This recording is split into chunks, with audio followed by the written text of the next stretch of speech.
تو اس نے تمام لوگوں سے کہا کہ آپ کو سونا اکٹھا کرنا میں بڑی پریشانی ہو رہی ہے، جو کہ بنی اسرائیل کی عورتوں نے فرعون کی قوم اور فرعون کی عورتوں سے اکٹھی کی تھی۔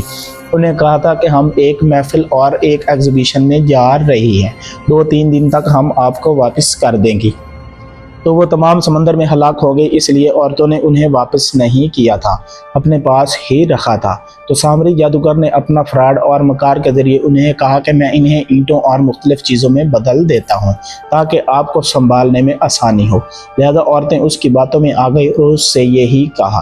تو اس نے تمام سونا اکٹھا کر لیا اور ایک بیل بنا دیا جو کہ انتہائی خوبصورت اور اس کے سینگ بھی خوبصورت تھے اور اس کے علاوہ سونے کا بنا ہوا تھا۔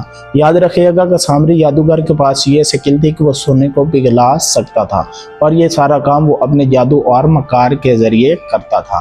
آخرکار اس نے ایک اچھا سا بیل بنا دیا اور اس کے اندر وہ مٹی بھر دی جو کہ حضرت جبرائیل علیہ السلام کے گھوڑے کے پاؤں سے اکٹھی کی گئی تھی۔ لہذا اس نے اس کے اندر بھر دی اور ایسے محسوس ہوتا تھا جیسے یہ زندہ ہو، کیونکہ مٹی کے اندر سے آوازیں آ رہی تھی۔ تو تمام لوگ بہک گئے اور اس نے کہا کہ یہی آپ کا خدا ہے اور اسی کی عبادت کرو۔ لہذا تمام لوگوں نے دیکھا کہ یہ جاندار تو زندہ ہے اور زندہ جاندار ہونے کی وجہ سے اس کے آگے سجدہ ریز ہو گئے۔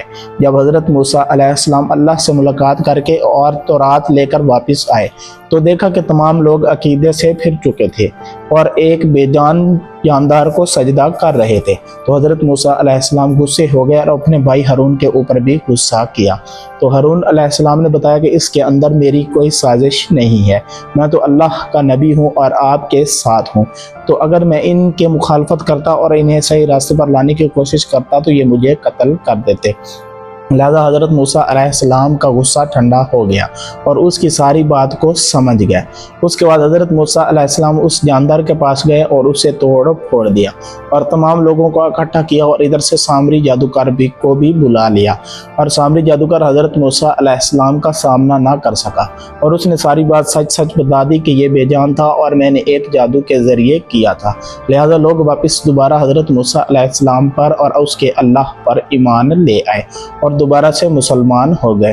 تو اس وقت حضرت موسیٰ علیہ السلام نے سامری جادوگر کو ایک بد دعا دی اور اللہ سے دعا کی کہ اسے دور جنگلوں میں لے جا اور اسے ایک ایسی بیماری میں مبتلا کر دے جس سے اسے لوگ چھوڑ کر چلے جائیں اور یہ اکیلا رہ جائے۔ تو اللہ تعالیٰ نے اسے ایک ایسی بیماری کے اندر مبتلا کیا کہ جب بھی لوگ اس کے قریب جاتے تو ان لوگوں کو بھی بیماری لگ جاتی۔ لہذا سامری جادوگر اکیلا رہنے لگا اور لوگوں کو چیخ چیخ کر بتانے لگا کہ میرے پاس نہ آنا ورنہ آپ کو نقصان ہوگا۔ اس طرح سے سامری جادوگر کا انجام ہوا۔ آج کل کے دور میں ہندو اور اکثر مذاہب کے لوگ گائے کی پوجا کرتے ہیں۔ ان کا کہنا ہے کہ ہمیں تو ماں ایک دفعہ جنم دیتی ہے، جبکہ گائے ہمیں سارا سال اور ساری زندگی دودھ دیتی ہے۔ اس کے علاوہ گائے کوئی مطالبہ نہیں کرتی، جبکہ ماں ہم سے کئی مطالبے کرتی ہے جیسا کہ خرچہ وغیرہ۔ تو یہ سراسر ان کی نافرمانی اور گمراہی کی دلیلیں ہیں، کیونکہ ایسا کوئی جاندار کیسے ہو سکتا ہے کہ ساری زندگی وہ دودھ دے اور وہ ماں بن جائے اور اس کے علاوہ اس کی عبادت شروع کر دی جائے۔ اگر اہل علم اور عقل والے لوگ دیکھیں تو اس طرح سے بکری بھی دودھ دیتی ہے اور بھیڑ بھی دودھ دیتی ہے اور اس کے علاوہ بھینس تو گائے سے کئی گنا زیادہ دودھ دیتی ہے۔ تو اس لیے ہم گائے اور بھینس کے علاوہ بکری اور بھیڑ کو کیوں معبود نہیں بنا لیتے؟ اس سے سراسر یہی معلوم ہوتا ہے کہ یہ ایک غلط عقیدے اور گمراہی کی نشانی ہے۔ اگر سائنس میں دیکھا جائے تو جو مختلف مذاہب سے سائنس میں لوگ دلچسپی رکھتے ہیں اور تجزیہ کار ہیں تو وہ اپنے معبود یعنی کہ پتھر اور گائے کے آگے سجدہ کرنے سے شرم محسوس کرتے ہیں، کیونکہ سائنس بھی قرآن سے اخذ ہوئی ہے اور لوگوں کو اس بات پر مجبور کرتی ہے کہ اللہ تعالیٰ کی ذات وہ واحد ہے جو کہ اس ہر جگہ پر موجود ہے اور تمام لوگوں کو تخلیق کیا ہے۔ اس کے علاوہ کیسے ہو سکتا ہے کہ ایک خالق کے علاوہ ہم کسی اور چیز کی عبادت کریں جو کہ اس نے ہی بنائی ہے؟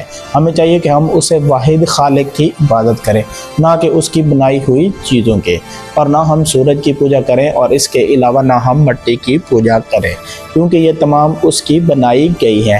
ہمیں صرف اور صرف اس کی عبادت کرنی چاہیے اور حضور صلی اللہ علیہ وآلہ وسلم کی پیروی کرنی چاہیے۔